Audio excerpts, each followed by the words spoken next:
Hi guys, so back at it again with the Videologue 2, which is titled Flood. So in this video we're going to be talking about the definition of flood, how flood occurs, types of flood, causes and effects, and how to prevent flood. So now we're going to talk about how flood occurs. So this process is actually divided into 3 stages, which is before, during, and after flood. So let's look at before flood. So this water level right here is actually called the flood stage water level. So the water level, it's actually going to be this high before a flood. So let's see what happens in during flood.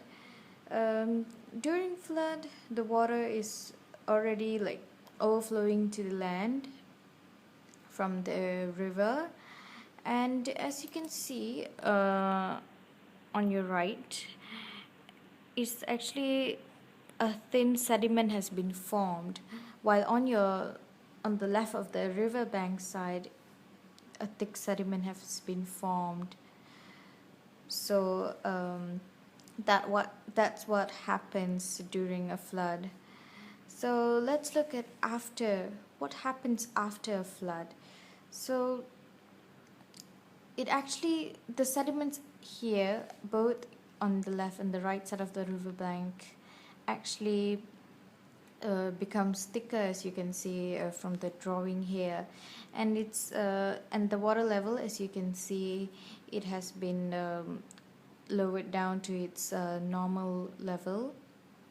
And these two sediments are actually called natural leaves, leaves.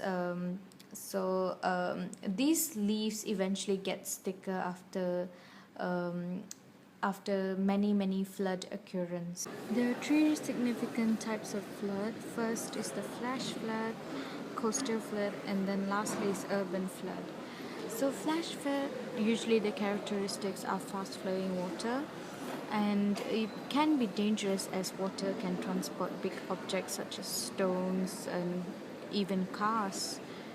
So moving on to coastal flood, this flood,